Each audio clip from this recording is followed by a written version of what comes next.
Just waiting a second to make sure the public has a good connection.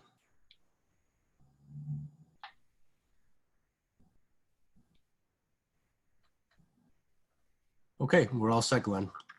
Okay, and I do see Malcolm and Peter in there. Okay, good evening, everyone. This is Glenn Richards, Chairman, speaking. Pardon me. This is the May 14th, 2020 Newburyport Historical Commission meeting, public meeting done virtually, as you obviously know if you've joined us. What I'll do is I'll start with a roll call of the people, the commissioners that are on the call, and just mention a couple of quick rules that are, if you're looking and see the page that Andy Port is displaying on the Zoom meeting, you'll see there's some instructions in there about raising your hand. That is for when we get to the public hearing sections. If you want to speak, you may do so. What you do is there's a button at the, it's usually at the bottom of the screen. It says something like raise hand, and you can use that to let us know that you'd like to speak, and we'll enable your audio at that time. So you can do that. It'll be a one person at a time type of deal. During the rest of the meeting, your audio from the public is disabled, and just the commissioners are able to speak. So I'll get started. I'm going to do a quick roll here. Malcolm Carnwath, I believe I saw you. Has he been promoted yet, Andrew? Yes, I've promoted them. If they'd like to unmute themselves, they're able to participate. Yeah, you'll have to unmute yourself manually, guys, to be seen here.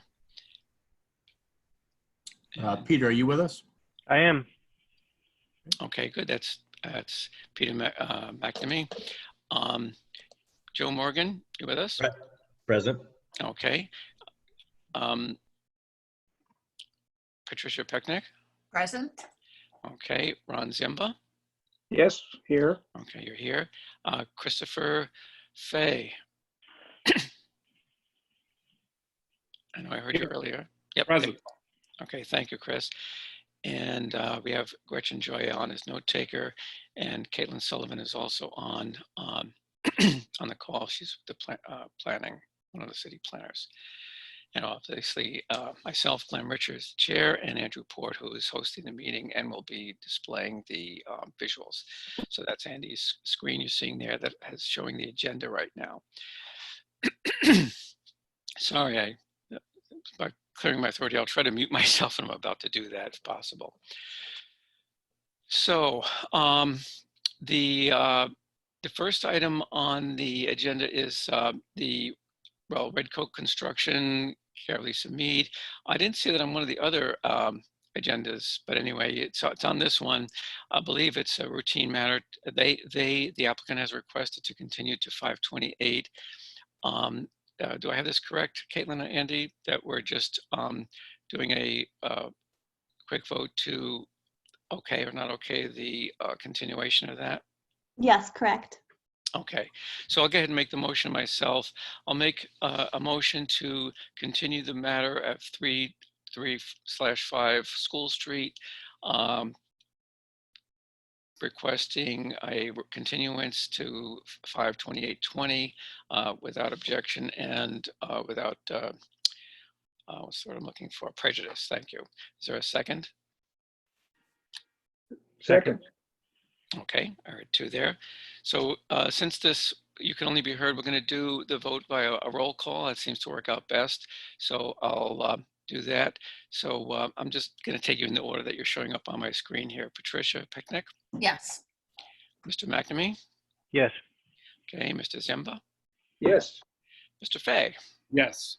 Okay, Mr. Morgan. Yes. And I think that's Malcolm. Did you disappear? You still with us, Malcolm? For some reason, I'm not seeing on my list anymore.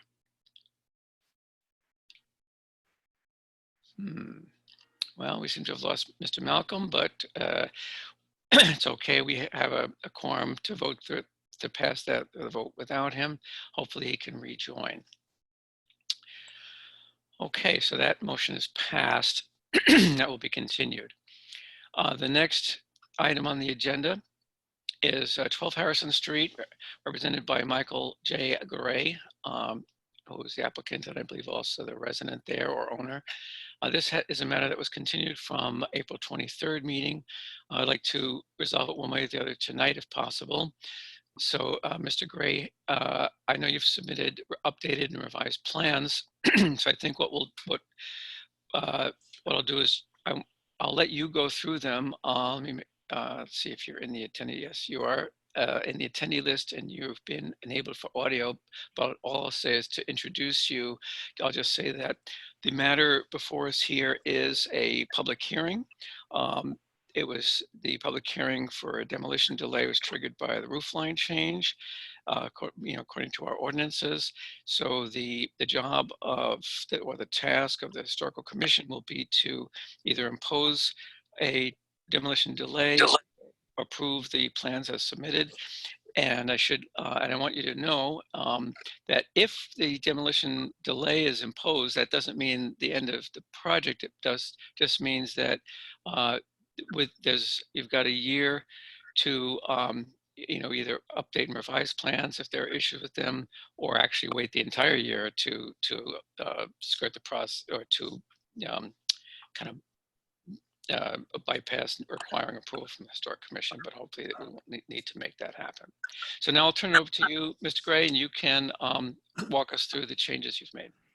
Hi, thank you again. I know this was not easy last couple of weeks, and a lot of energy was, appreciated on everybody's part.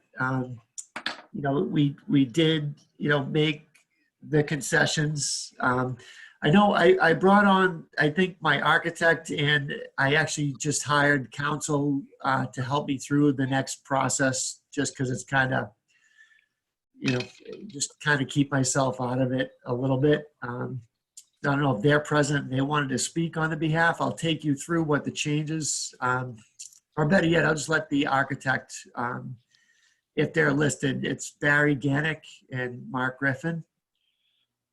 Okay, yeah, I see. Andy, Mark are you there? Mr. Chairman? Yes, and both have been allowed to speak. Okay, so I'll let them speak, and I'm here if anybody needs me to speak. All right, thank you. This is may I speak? This is Mark Griffin. Yeah, go ahead, Mark. Hi, Mr. Chairman, members of the commission. Mark Griffin, an attorney at Finneran and Nicholson, 30 Green Street, Newburyport. Here speaking on behalf of Michael Gray. I'm late to this process, obviously, but I have reviewed the documents. And from what I've seen, unfortunately, I was unable to access minutes from the April 23rd meeting. I guess they're just not online yet. So I didn't get the full flavor of it, but I understand from speaking with my client and reviewing emails that there were some changes to the plan that the commission had requested at the last meeting.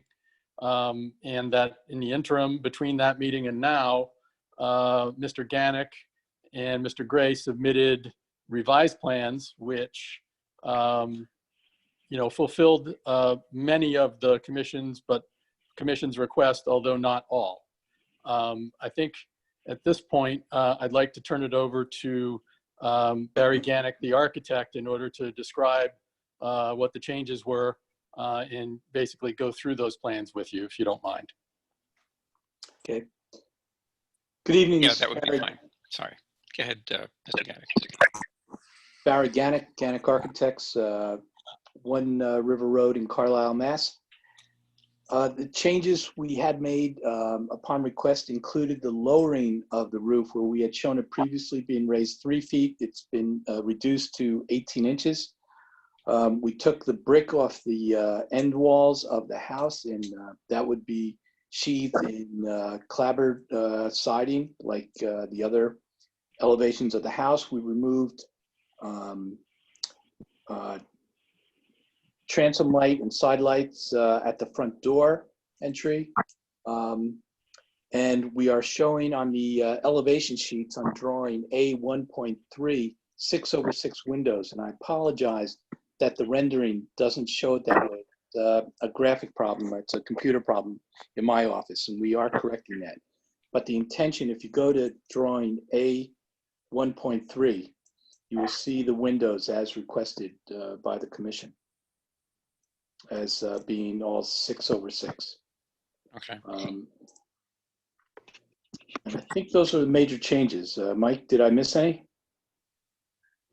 There was the detail of the bracket fascia Oh, yes. under the roof, which The we bracket, right, the brackets were removed, and the fascia board is there, though. You can see the note in the upper right of this drawing right here. It's a layered white fascia board, but it's a 10-inch deep. That's not clapboard going up there. All right. What do you mean by layered? I was Well, curious. it's is a 10-inch board, and then halfway up there's another board, a smaller board, about 5 inches, put on top of it flat. That it's just a built-up fascia. You know, fascias often step out; they aren't just plainly flat. Right. Right. Yeah, and I can sort of understand with the raising of the roof, how that fascia space there is obviously a bit wider than originally built. Yeah, and it's a typical detail. It's a transition element between the wall and the roof coming down on top of it. All right. Is there anything more you want to say about anything? I'd like to speak to it if I may, Mr. Richard, Mr. Chair. Yes. And who is that? Is that I'm not recognizing the voice? Is that Mark This is Mark Griffin. Griffin? Thank you again. So I guess I just want to point out that this application is for, although it's for a demolition permit, the application is focused on the roof line change. And notwithstanding the roof line change, the applicant has provided numerous concessions to materials in the home that are not related to the roof line change. Mm-hmm. He has not necessarily provided all of the changes that the commission requested at the last hearing. Specifically, I believe it's the decks that was an issue. You know, you'll see the decks on the plan because the applicant has chosen not to change them. I would submit to you that the jurisdiction for roofline changes for the Historical Commission in the DCOD is very narrow. There's a carve out in the DCOD. Basically, demolition delay is not applicable except for certain very narrow exceptions, one of which is roofline changes. And so these decks are not on the roof. They don't affect the roof line.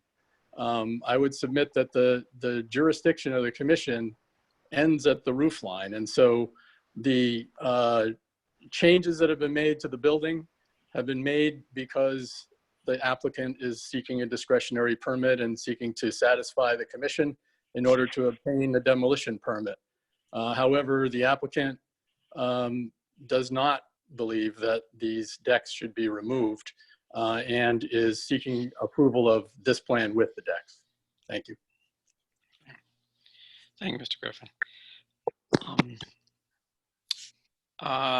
Well, okay, I appreciate that point. This is Glenn Richards speaking again. Quick question on the materials. The roof is described as black synthetic slate. Could you tell us what that is? It's referred to, this is Barry Gannick speaking. It's a faux slate, it's called. Looks very much like natural slate in texture and color, in the quality and the longevity as well. It's much lighter, though. It's easier on the structure. So would it be safe to assume that this does not have a similar appearance to those roofs that look almost like plastic, you know, you might see like, No, putting aside the color, like on McDonald's or something where it's quite shiny and smooth like plastic? not at all. From the street, you will not know that it is not real slate, honestly. Okay. Okay. Well, I'm pausing here for a second because I was led to understand, first of all, I hear your argument about the roof line change, that, and how that triggers, this whole hearing. And I was led to understand that if we need to give the building commissioner the go-ahead to grant the demo delay to do the demolition work that's required in order for you to do your new construction. But as part of that, we are allowed to, take into consideration the plans in their entirety. Now, if that, that's my understanding from Jennifer Blanchet, and I think, I know Caitlin and Andrew Port are both on the call. If they have a knowledge of the, the intent, or not the intent, but the letter of the ordinance beyond that, I would love to invite you to comment on it. Oh, sorry. This is Andy. Go ahead. Did you want to? Sorry, it's Patricia. I just wanted to say that the applicant did explain in the last meeting that the roof line change, including the height of the L, was driven by the desire to accommodate the deck. So the decks are connected to the roof line change, as Mr. Gray, according to Mr. Gray. Go ahead, Andy. Yeah, no, I think that's a very good point. I agree in part with what Attorney Griffin has said. I think that to the point you just said, Patricia, I think that the fact that this project does involve a change to the roof line, and as you pointed out, is intricately connected to, or seems to have a relationship to, the desire to have the deck, the commission does have jurisdiction to impose the delay. That's up to the commission, of course, to negotiate or work out with the applicant and see if there's some sort of revisions that are needed and whether or not the delay is appropriate. But the commission does have jurisdiction to impose the delay simply because of the roof line change. As you pointed out, it perhaps seems to be tied to perhaps accommodating the deck space. I don't know if the applicant could speak to that, maybe. Well, this is Mark Griffin. May I speak? Yes. That's really something of a stretch. The fact that the roof is being changed for something doesn't mean that the roof line change, that something is a roof line change. The only connection is the roof line is being changed because of it. The roof line itself, where the roof sits, how it looks, I mean, that's the actual crux of the decision making, I believe. And the reason I come to that conclusion is because these narrow exceptions from the DCOD were included, and had we gone past 25% worth of building wall demolition, we would be doing a DCOD special permit, which would have jurisdiction over all of the things that have been pointed out by the Historical Commission and items that they've chosen to negotiate with the applicant for changes. And so it seems to me that the clear intent of carving out that exception was that you focus on those items that the DCOD will not have jurisdiction over. And so the roof line itself, in other words, the actual line of the roof, the height that it's going up, how that roof line fits in with the original structure's form and shape, and perhaps, the significance of it. But, I don't see the connection between the deck.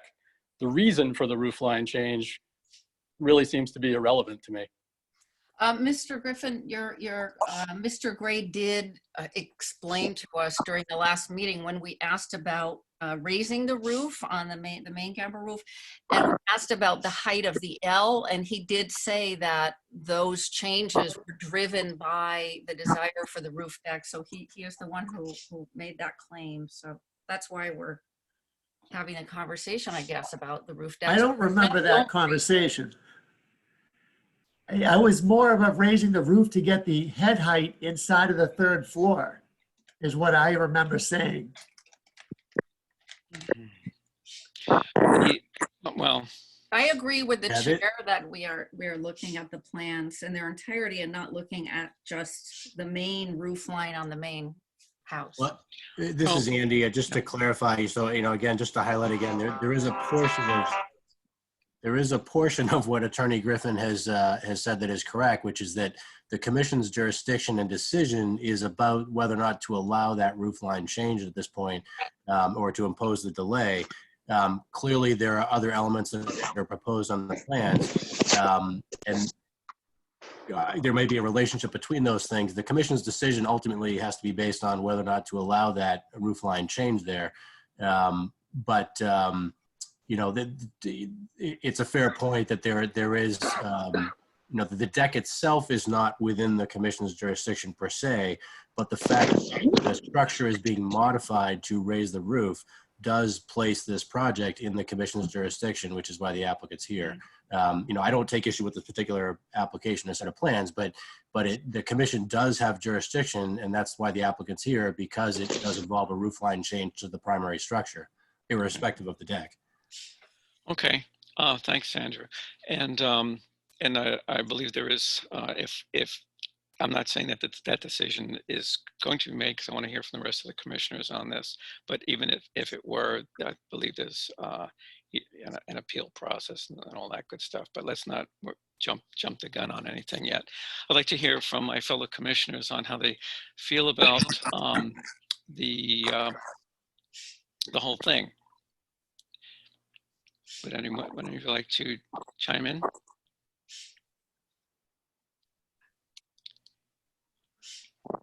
I know you're there.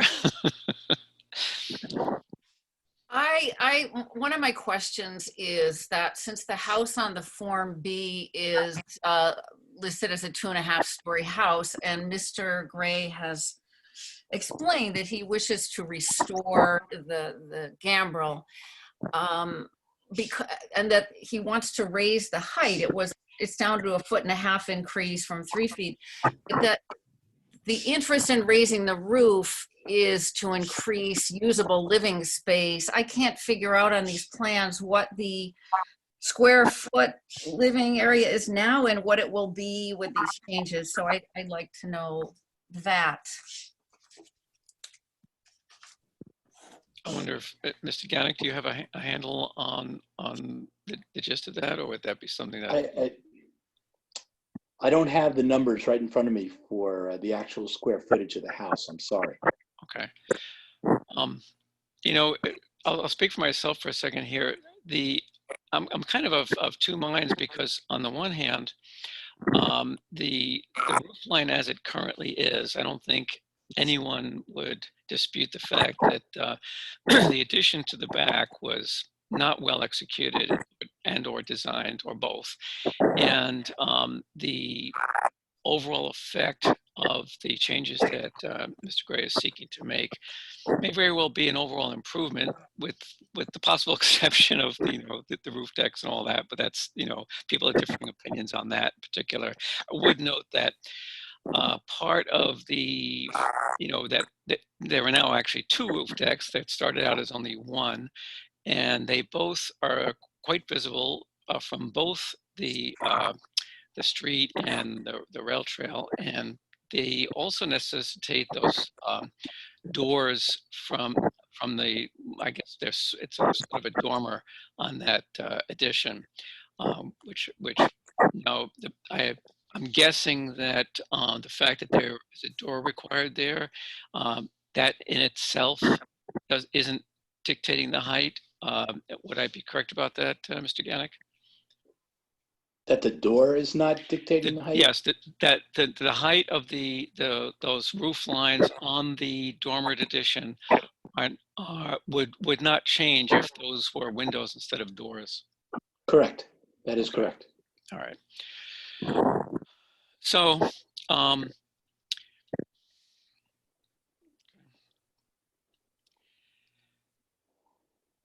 does anyone else on any of my fellow commissioners have a comment or Glenn, an this is opinion? Peter. Yeah, go ahead, Peter. Going back to what you said a moment ago, I agree. that overall this is an improvement. And I think Mr. Gray is trying to take something that's pretty unattractive and has been poorly done in years gone by and improve it and make it a livable space. The proposal that we had at the last meeting had a lot of things that made it look very awkward, many of which have been adjusted.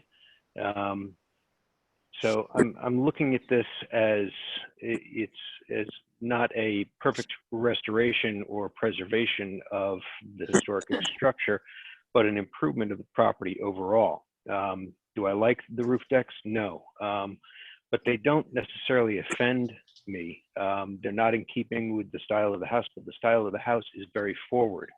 The original structure is right on the road, and that's the most prominent feature of the house. I'd be interested to see a rendering. Do we have a rendering from the other corner? I don't think that we do, but We don't right now. okay. As to how the house presents in the back, I know that it fronts the rail trail. That doesn't weigh very heavily with me. Again, I'm not a big fan of the roof decks, but by the same token, it's the main structure of the house remains. It looks good. I like what they've done, and it is supposed to be a living space. Thank you, Peter. I appreciate your comments. Yeah, Mr. Actemy, so I think that I don't see the restoration part. I think that the roof line change, raising the roof will mean, and with this sort of massing of the addition, the proposed addition, will mean that the original Georgian house becomes subordinate to the addition and dominated by the addition. So I don't see the restoration piece, and I don't understand the raising of the roof even by 1.5 feet. So.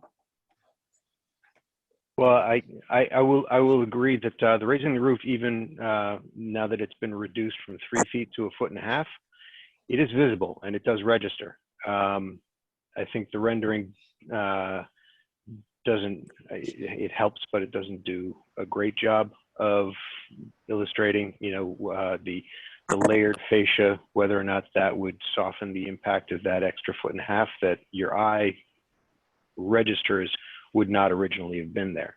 But again, I don't find it entirely offensive and inconsistent. I think the sort of subordination of the original house to the addition is the most clear in drawing A4. We're creating a whole new roof line for this house. So I don't know if Andy, if you can show us that or not. Yeah, sorry, could you just clarify what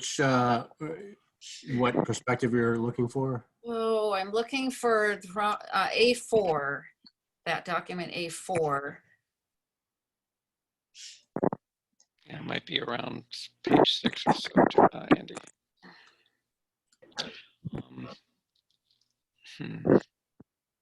While he's finding this, You're saying drawing sheet A4? yes.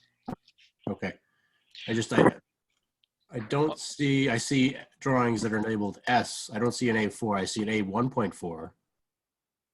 Is it, could you clarify? Yeah, it says A4 on mine, sorry. Because I'm on the very last page. That must be an earlier set you're looking at. Oh, could be. Yeah, perhaps you're looking at the original filing. Oh, yeah. Okay, because we don't have this drawing in the current one, right? You're talking about the roof framing drawing? That's the last page. Yeah, right. All right, that is S4, yeah. Yeah. I mean, the difference in the new drawing is that the roof deck has been doubled. But I'm just saying, in terms of roof line change, raising the roof and then creating the new L, which is that high. I mean, this is a big roof line change. This was the rendering you're referring to from the original application? Yes. Yeah. which has since been modified. I guess I'll leave that to the applicant to explain, but that's the rendering you were referring to.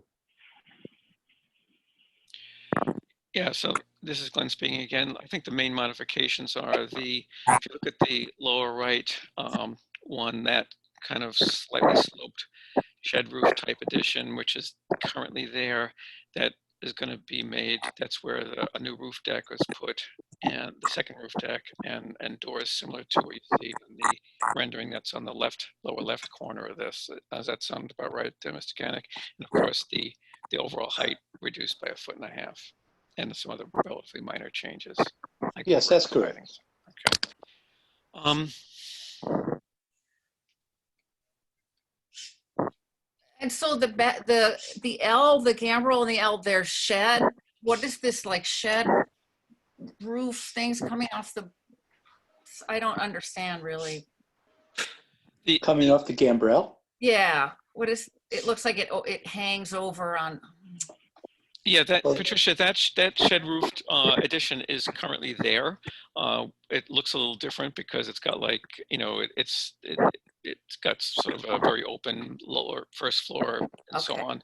So that shed roof is changed to what is now proposed to be the second roof deck.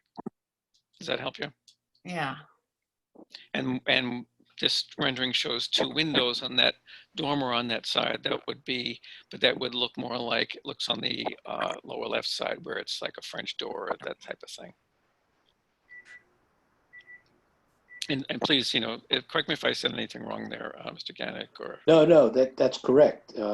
Like your earlier question, those windows were changed in this latest version to the doors. Right. It's the same space. Right. And the same roof height and all that. Well, I think Mr. McNamee kind of summed up my overall feelings reasonably well as well. I thought about this a lot, and I know that when, for example, there were architectural things that, while would definitely be very inappropriate on the original structure, are not necessarily inappropriate on a newer edition. The roof deck being a prime example, but even other things like the ganged windows, where the windows are very, grouped very close together like that. Now they didn't do that in the old days. The only thing that I would really object to, and it wouldn't affect your cost at all, Mr. Gray, is that the corner boards that calls out, and Mr. Gannick, maybe you can talk to this. If I read it correctly, it calls them out at like 10 inches, which is much wider than a house of that age would have had. No, the corner boards aren't meant to be that wide. Is that a mistake? Is that what the note says? I'm surprised if that's what it says. Yeah, let me see if I can quickly find the page that's on, because I know it's early on. I'll see if I can. Yeah, if you go to page A1.3, Andy, in the upper right, let's see, that's the fascia. Yeah, it says new. Let me blow this up because I can't read it. Yeah, that's just the rake boards at the roof would be wide, but the corner boards. Okay, it says it says new 8-inch corner boards throughout. So, okay, so not 10 inches, 8 inches, which is still really significantly wider than they should be. Typically, houses of that age, they're like 5 or 6 inches. That can easily be done. We can use standard 1x6s for corner boards. Yeah, that would be much more appropriate. Okay. Well, I feel like we should perhaps hear a motion, unless there's someone else on the commission who would like to voice an opinion before we do that.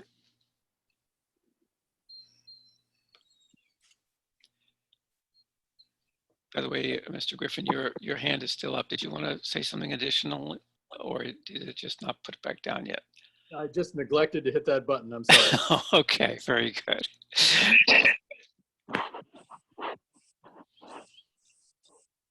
Okay, well, Peter, would you like to make a motion on this? I think you had a pretty good summary of where this stands. We can take a vote of the commission. Sure.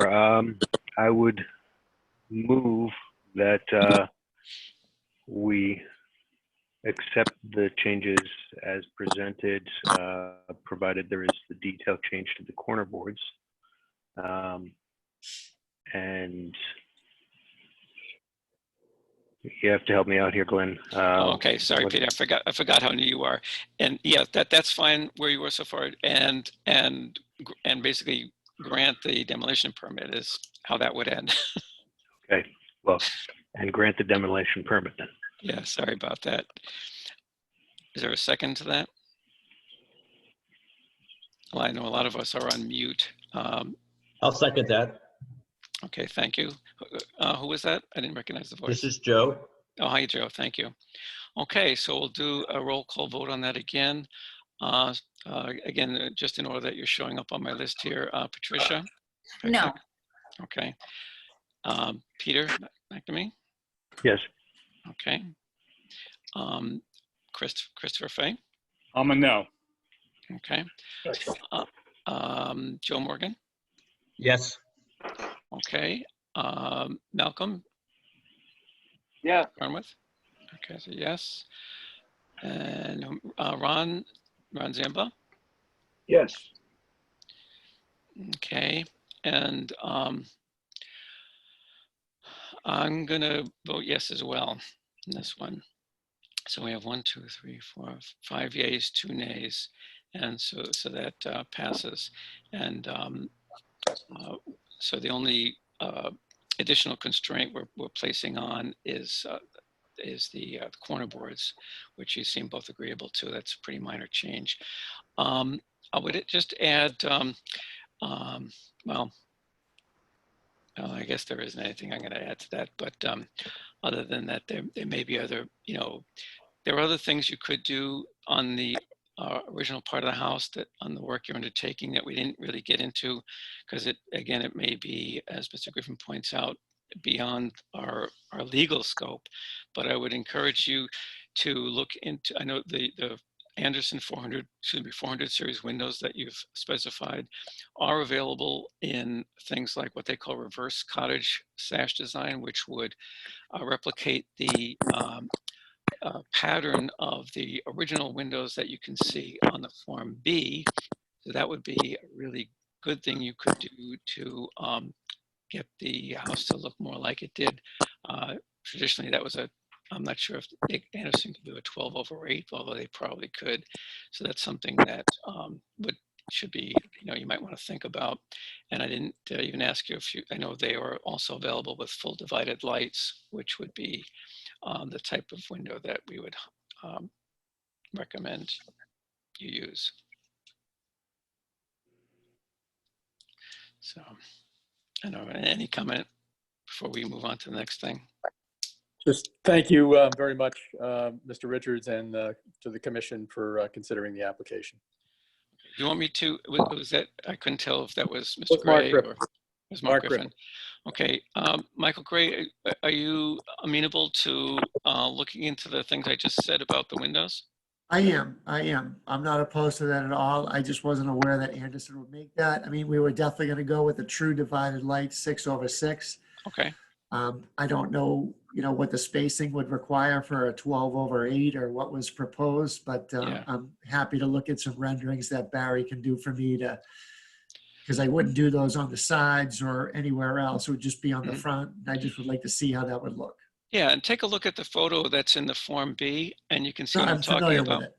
Yes. Yeah, and it's quite possible, it's hard to tell in the front. It looks like they may have already, very often those windows deteriorated and they were updated, and they might have been updated well over 100 years ago to 6/6s.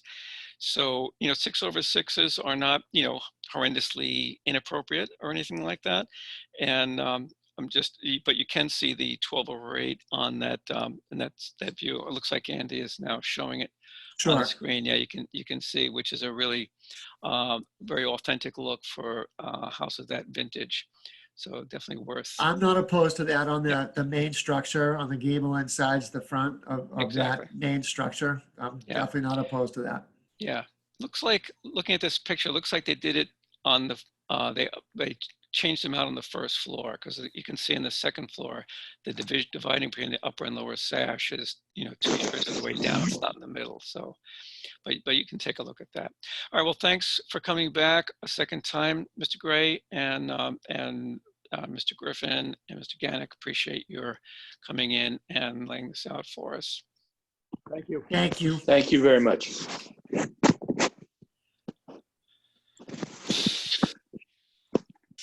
Okay, we have another item. The next item on the agenda is 32 Franklin Street. That's the applicant is Jeffrey Holmes. Let's see if he's here on the attendee list. Yes, and so Jeffrey, you've been allowed to speak if you'd like to introduce yourself.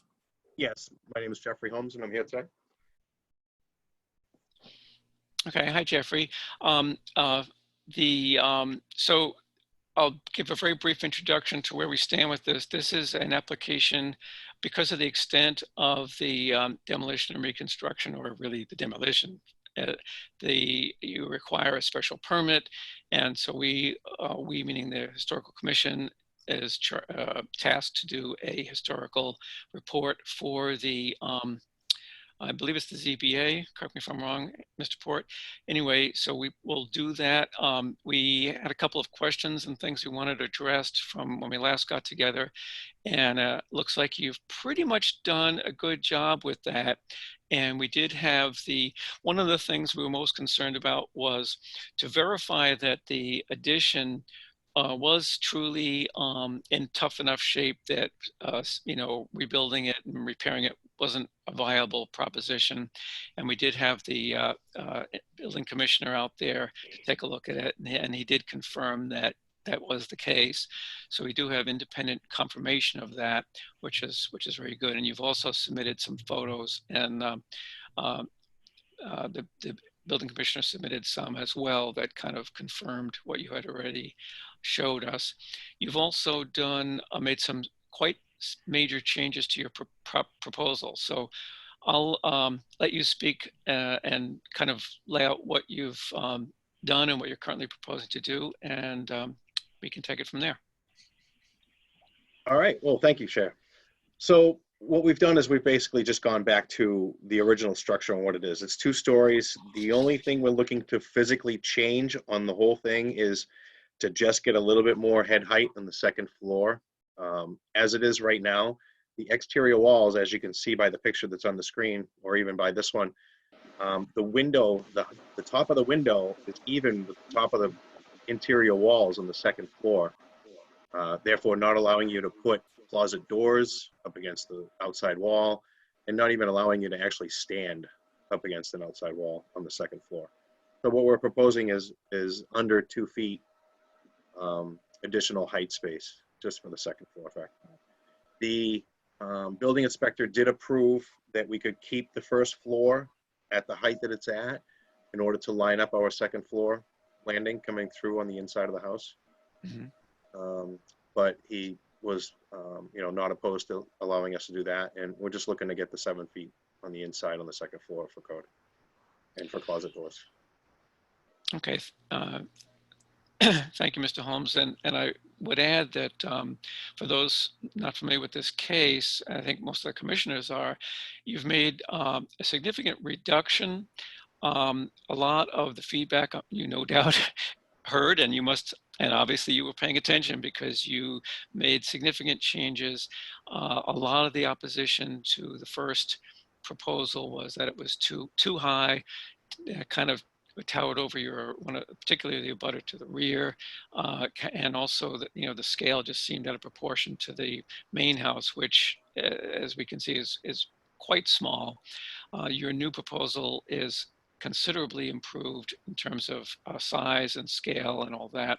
And one of those drawings you had up there, it looks like, what was it, like 1 foot 4 inch is maybe that was the one right before this, Andy, showed the height difference between the roof line, the peak roof height of the original house versus the addition. I went to go back and look, but you had moved off of it. Can you go back one Yeah, This is or maybe it's just the height. Let's see.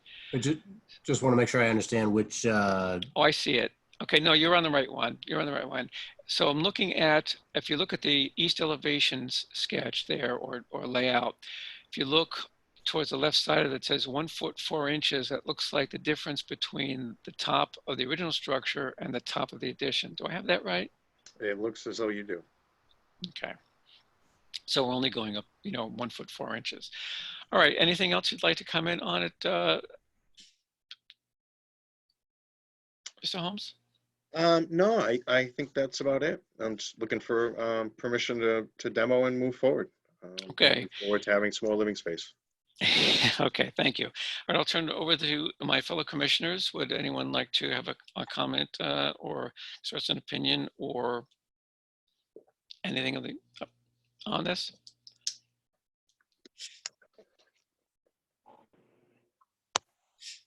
I'd like to say, I think that looks good.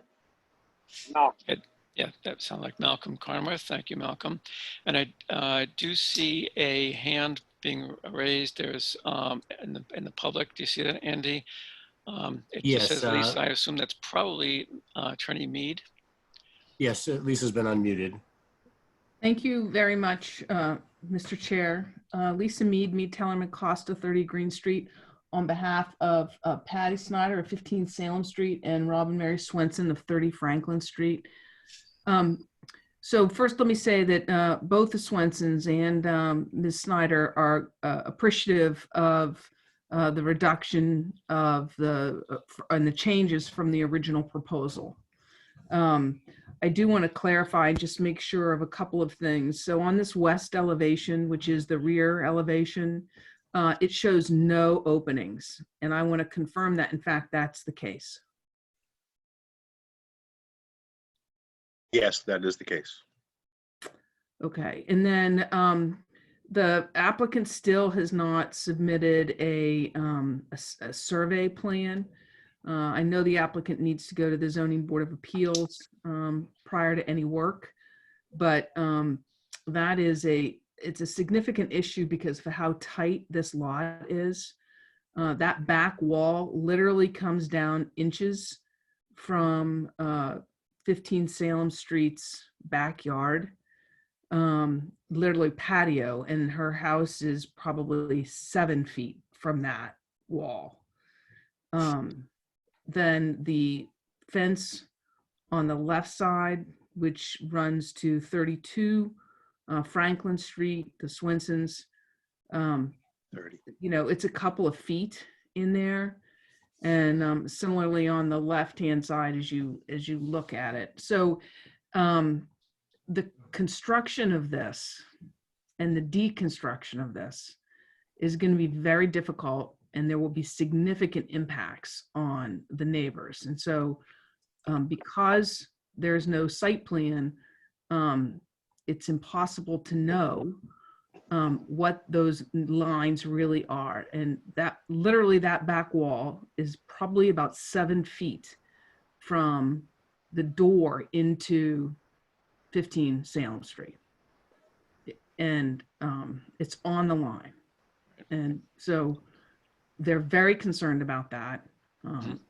And the demolition plan and the reconstruction plan are incredibly important, and the required survey that should be a part of these applications and the application to the ZBA has yet to be submitted. Okay.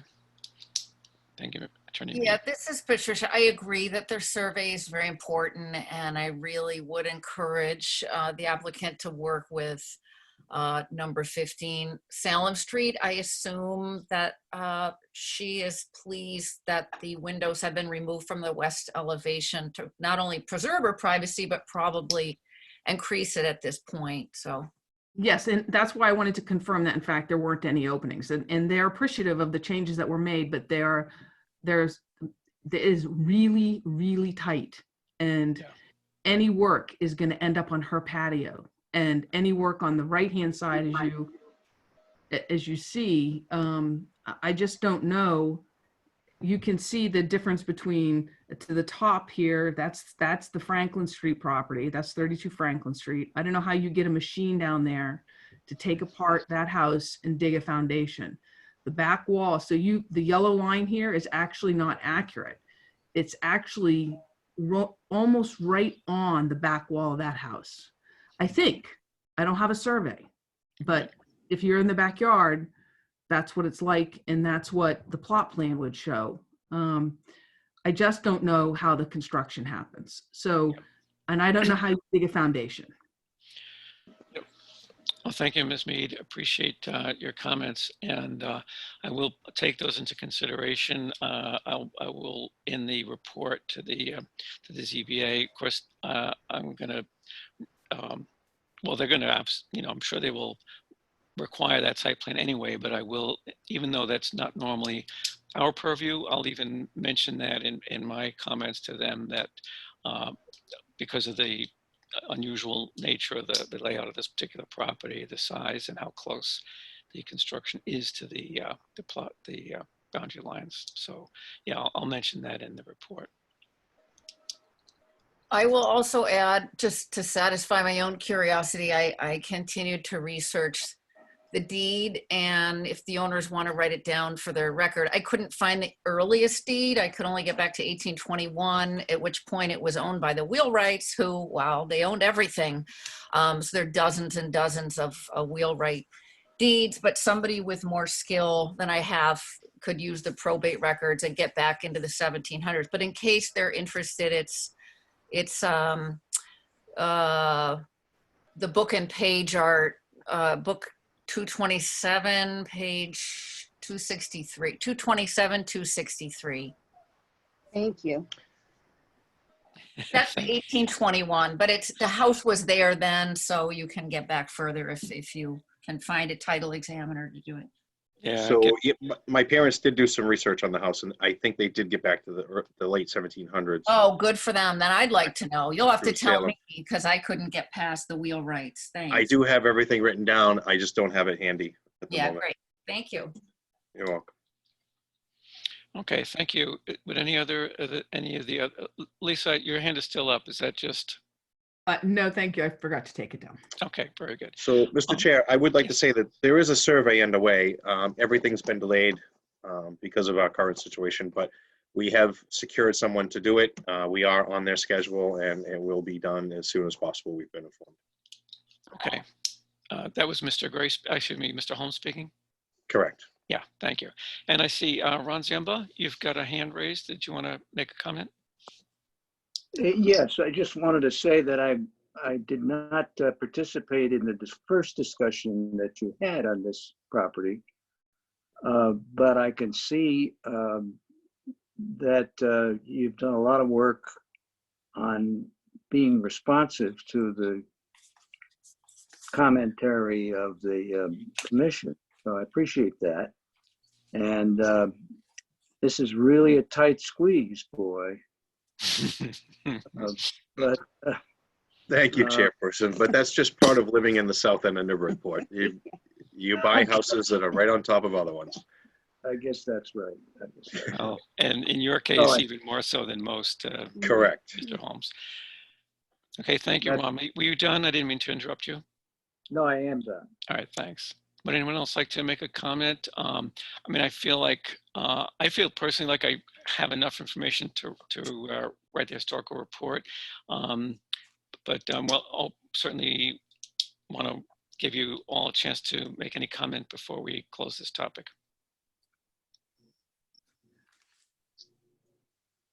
Going once? Going twice? Okay, I guess it's sold. Okay, so Mr. Holmes, I'll go ahead and write up a historical report for the ZBA. You should, as I'm glad to hear that you've got a survey kind of lined up as soon as, I know with all this coronavirus, Michigan, everything is messed up, just put it that way. You're not already on a ZBA agenda, I assume, or are you? No, not yet. Okay.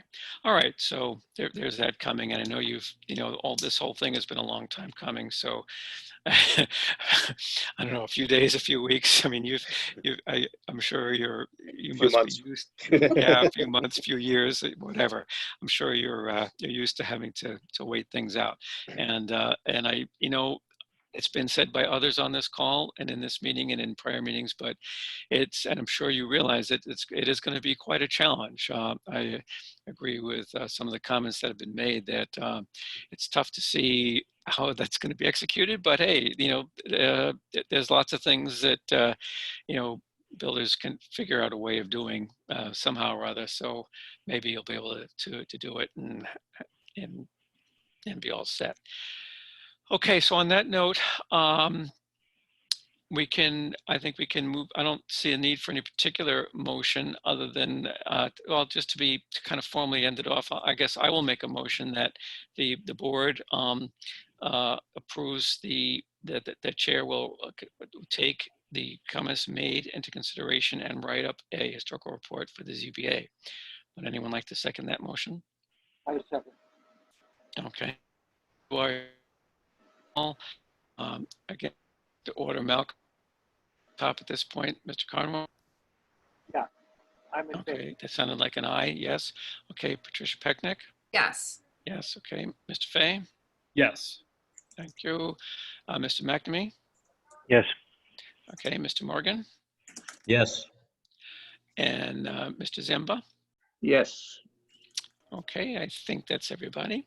Thank you very much. And I guess I can be recorded as a yes, if that makes any sense. All right, thank you. Can you go back to our agenda, please, Andrew?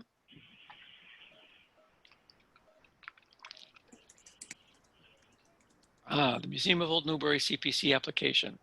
And I believe we have Susan Edwards here to speak to this. I have to admit right off the bat that this is when I haven't done a whole lot of delving into myself prior to this call, other than to know that it's on here and the gist of what's being sought. So I'll go ahead and turn it. Your audio is enabled, Ms. Edwards, so you can go ahead and speak to tell us what this is all about. Thank you. My name is Susan Edwards. I'm the director of the Historical Society of Old Newbury. Each year for the past several years, we have been putting in applications to the Community Preservation Committee for preservation projects. 2 years ago, the committee funded phase 1 of a 3-phase program to improve the laundry yard, the cobble courtyard, and the northwest garden of the Cushing House. And so our proposal in front of the committee this year is for phase 2, which is the area that you see here. When I made my presentation a few weeks ago to the committee, they asked whether or not the Historical Commission supported it because there was not a letter stating that. And I had told them that I had sent out a request for that at the beginning of the year, but I think it obviously got mislaid so that we don't have a letter of support. So I'm here tonight to seek your support on this project and to write a letter to the Community Preservation Committee saying that. But to give you a little bit more about the project, in 2016, we were awarded a grant from Mass Historical Commission matched by local foundations to create a preservation plan for the designed landscape at the Cushing House. The first phase was the laundry yard, which was completed last summer. The area that you see here is the largest cobbled area that runs from the privy and the shed to the carriage barn, and then through a gate beyond that to the Perkins Mint. And this area provides really the only access to the Perkins Mint, especially since the work at 1618 Fruit Street has been completed. We still have an easement to access the Perkins building from that driveway, but the driveway has been lowered so much, the only access is through our property. So the plan calls for removing all of the cobblestones that you see here, which are contemporary with the Cushing House, 1808. We had an archaeological survey done along with the other projects for the Mass Historical Commission grant, and we have a report on that. And that's how they were able to tell that the cobblestones were contemporary with the house. They did not see anything significant that would not allow us to remove the cobblestones. So they are endorsing this project.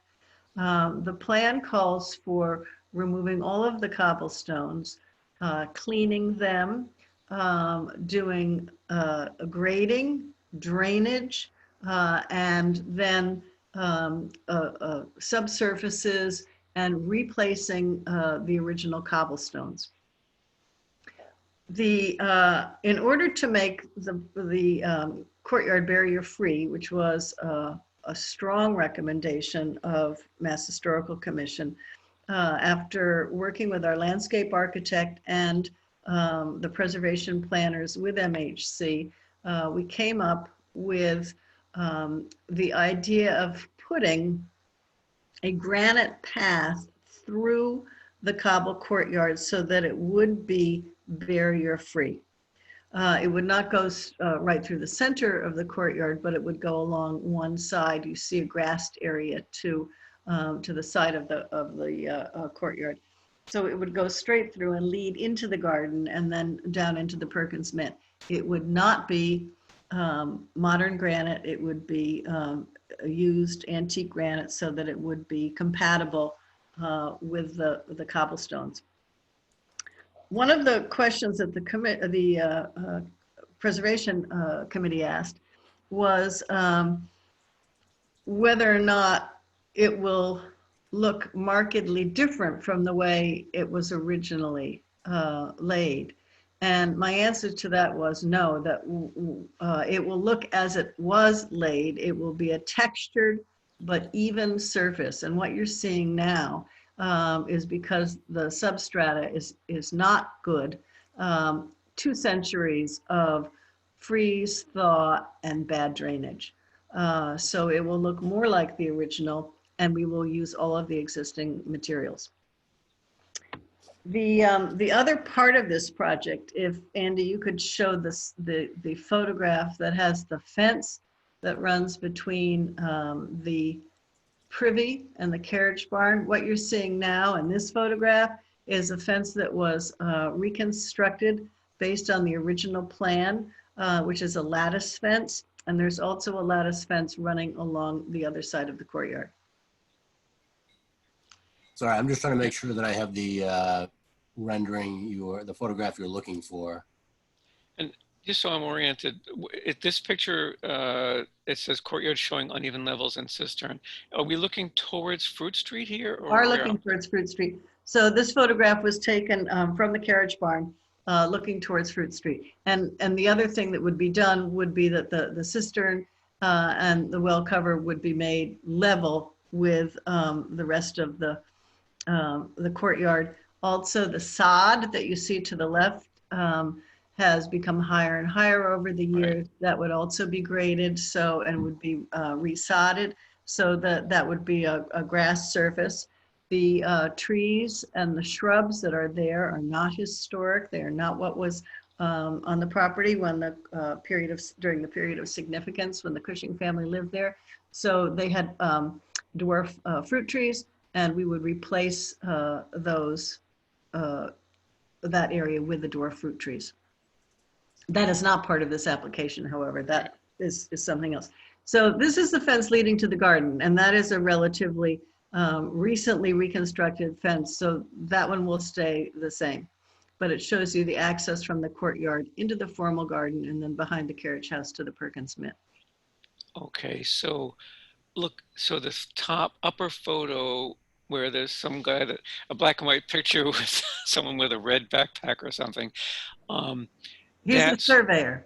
Okay, that is as if we were standing to the left side of that previous picture and turned to the right, and we're looking up towards High Street now? You are now looking at High Street, that's correct. Okay. Yeah, I noticed in some, this reminds me, in that for other picture, like this guy's got, you know, the red vest and the blue hat here. So what's with the strange colors? I noticed in the other pictures, some of the cobbles were blue.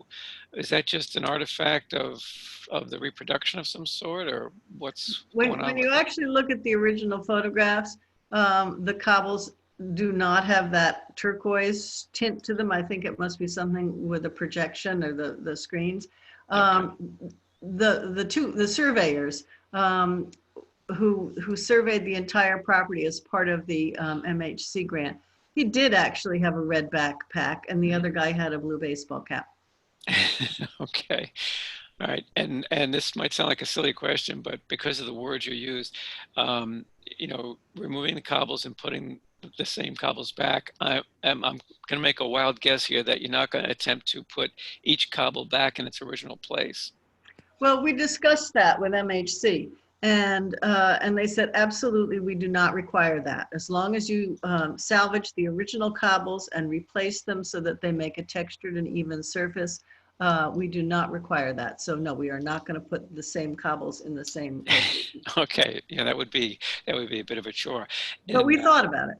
Yeah. Well, and one last question on these cobbles, because I think of cobbles like, you know, Brooklyn cobbles where they're, or Holland, you know, curb cobbles where they're rectilinear, right? These look more like stones with a surface, upper surface that's kind of sort of flat, but not really. So, I mean, you know, what can we say about, what can you say about that? Are those stones such that if they're correctly oriented, they have a relatively flat top side to, you know, to be on top? They do have a flatter side than what you see here. I also have some photographs that I submitted that show the phase 1 work that was completed. So you'll see the difference between these cobblestones and the finished product, and that's what it would look like. Okay, so there's a picture of a cobbled area that you've redone already? Yes. Okay. And a lot of people refer to these, a lot of people refer to them as cobblestones. A lot of people refer to them as river stones. There are other people who say that they were ballast in ships.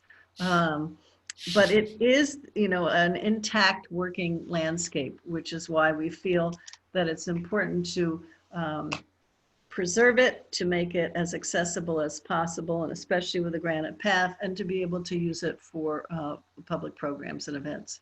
Yeah, right. And I appreciate that even where you're updating it to make it more accessible, that you're trying to do it in a way that is going to look, that's not going to be too jarring in terms of the historical appearance of everything. Now, I think we're on photograph 15 now. Yes, if we go we to are. photograph 16, you'll see the other fence that I made reference to. It's very badly rotted. It will look, it will have the lattice pattern as this one does. We'll use, when we have replaced all of our fences, we have been using mahogany.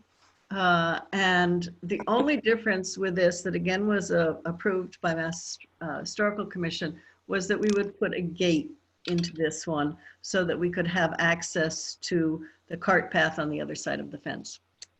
Will you make the gate similar to the other one, that we saw in the other photograph? It has like that sort of an arched opening effect. No, it will match this fence. I see. But it will have, you know, it will have a hinge and a latch on it.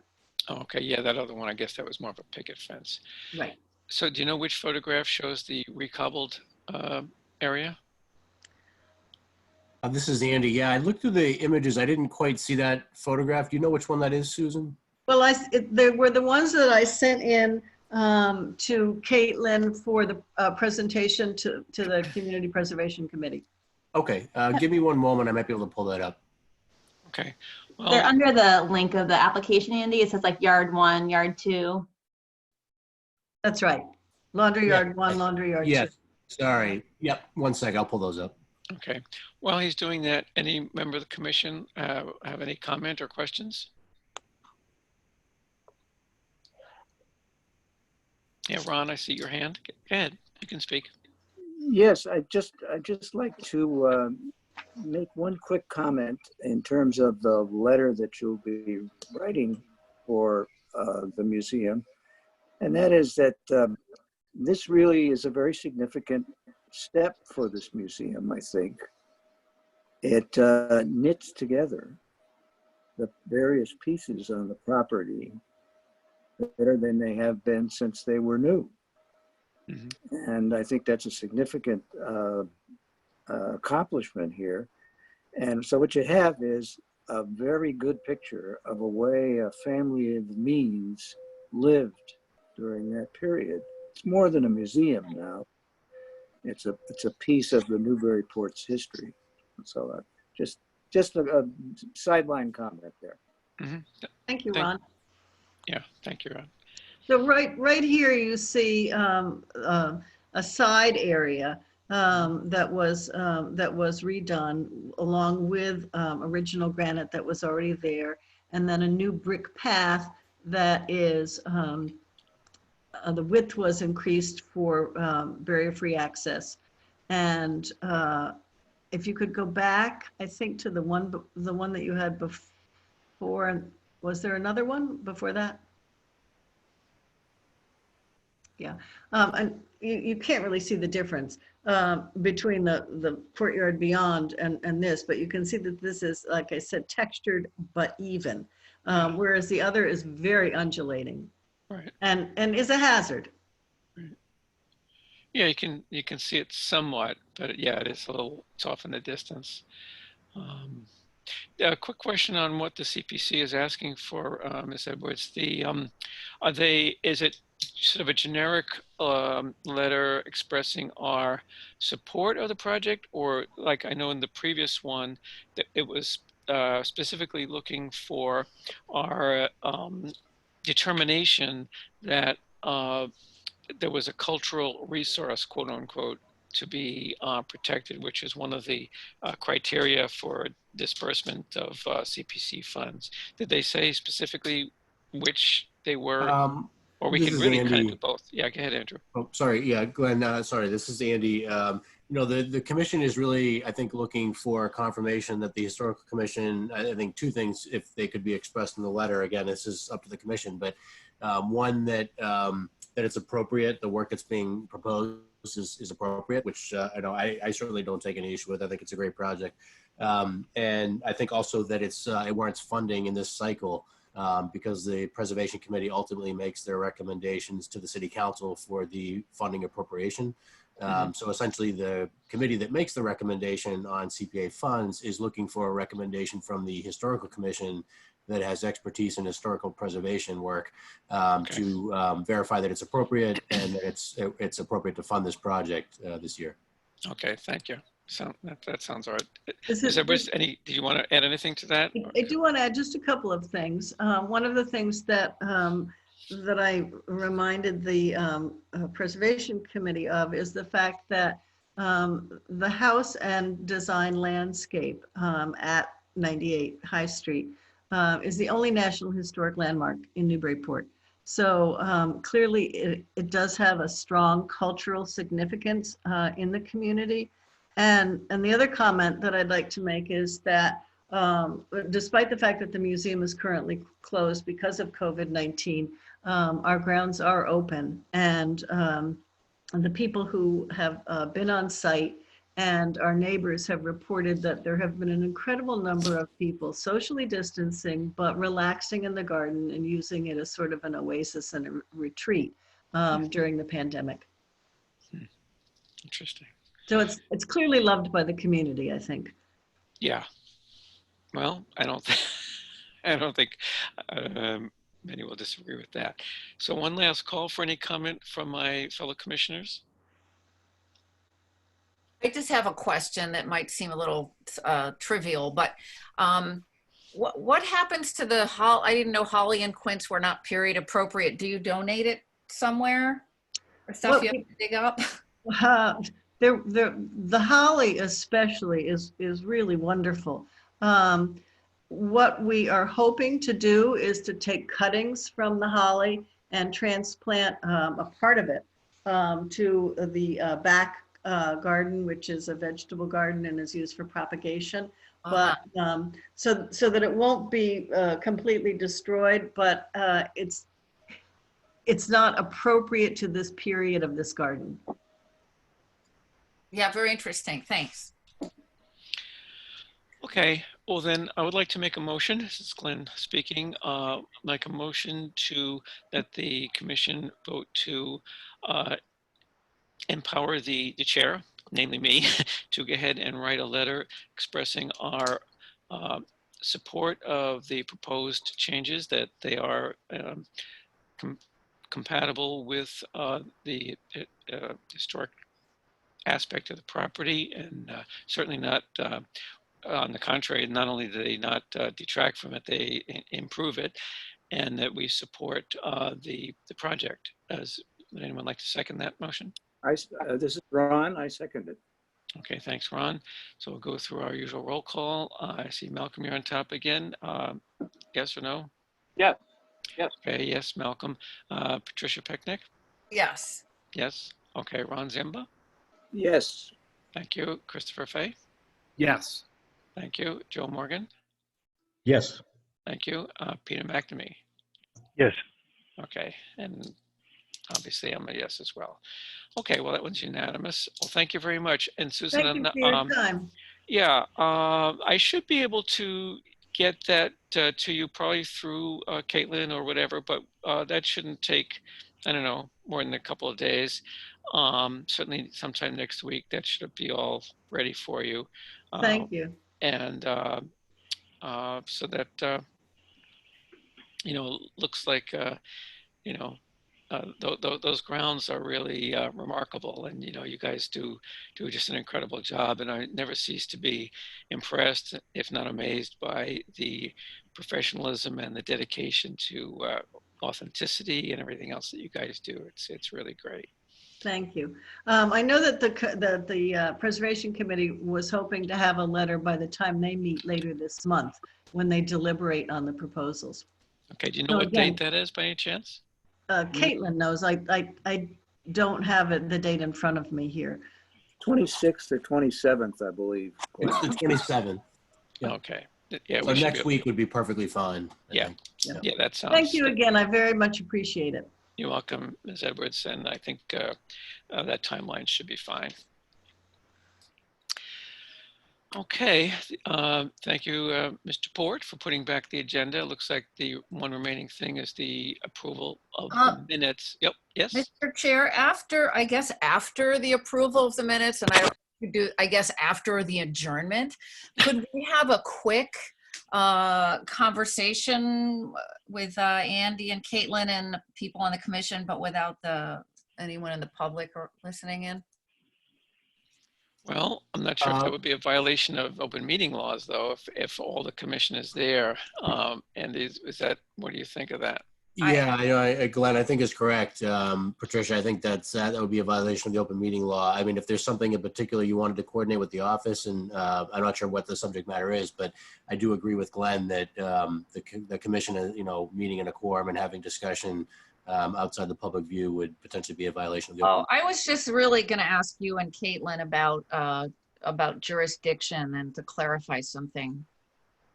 Oh, yeah, I think what I might suggest actually is perhaps we could have a follow-up, tomorrow I think would be too difficult for us to schedule, but sometime next week. And then if we have that discussion and flesh out the types of questions or concerns you want to raise or have addressed, and then we could circle back at the next commission meeting. Perhaps Caitlin can ask Diane to put on the agenda a discussion item basically a discussion item about the commission's jurisdiction or clarification of the commission's jurisdiction as a discussion matter. That could be at the beginning or end of the meeting, whatever you prefer.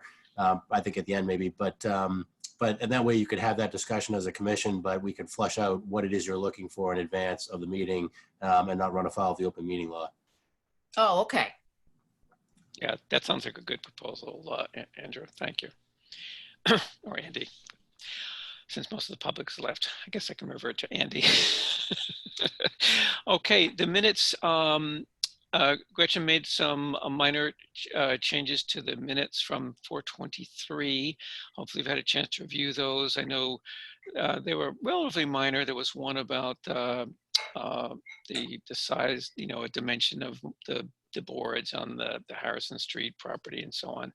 Thank you, Gretchen, for that update. Has everyone had a chance to review the minutes, and can we have a motion to approve those? I'll make a motion to approve the minutes from last. Thank you, Mr. Fay. Second. And sound like Mr. Carnwath has seconded, so we'll go through our same routine. For some reason now Christopher Fay is on top of my list. So Mr. Fay? Yes. Okay, Mr. Carnwath? Yeah. That sounded like a yes, is that right? Yeah. Okay, thank you. Ms. Pecknick? Yes. Okay, Mr. Zemba? Yes. Mr. Morgan? Yes. And Mr. McNamee? Yes. Okay, so that's unanimous. So the only other official business we have to conduct is a motion to adjourn, unless anyone, before we do that, does anyone has anything to bring before, us as a whole before we do that? If not, we can entertain a motion to adjourn. I would just, I guess, concur with Patricia that there seems to be some confusion, I guess, about what our purview is. So it'd be good to go back over that. So I should have said that earlier. I apologize, but yep, that's all. It's one of my 2 cents, and because we're having people come in and say you can't do this, and this is the first time I've heard that We're having attorneys come in and say. Yeah, it's really an attorney thing. I agree. So I would just, I don't want to go any further with it, but I think that we should probably put that on the agenda for next time. Yep, I agree, and I have very similar concerns, Chris and Patricia, as you two have expressed, and even without you saying specifically what they are, I think I can get make a pretty good guess as to what some of the concerns are. And so, Andy, we'll definitely look forward to working out something, and then in the full meeting we can have that all out so that everyone's on the same page. Yeah, that'd be great. And I think that's a great idea. I think, frankly, this issue, I think with the Historical Commission, perhaps more than any other board, has come up a number of times over the years that I have seen, where applicants and potentially attorneys are stretching as best they can for their applicants and their clients, an argument as to whether or not the commission has jurisdiction over something, for instance, a roof line change, and whether or not other work proposed is somehow related to that or not. So I think that's a great discussion to have. I would suggest that, Caitlin and I can work with the chair and vice chair to schedule a discussion sometime next week. But if we could, we'll have that, we can add that to the next agenda, if that works. And then if commission members, to sort of speed up and make sure we're comprehensive in our discussion, and the information or clarification we provide at the next meeting, I might suggest that you individual members just send to Caitlin and I, or just to Caitlin even, the questions that you have or concerns that you have, as best you can sort of type them up, maybe with a couple of bullets.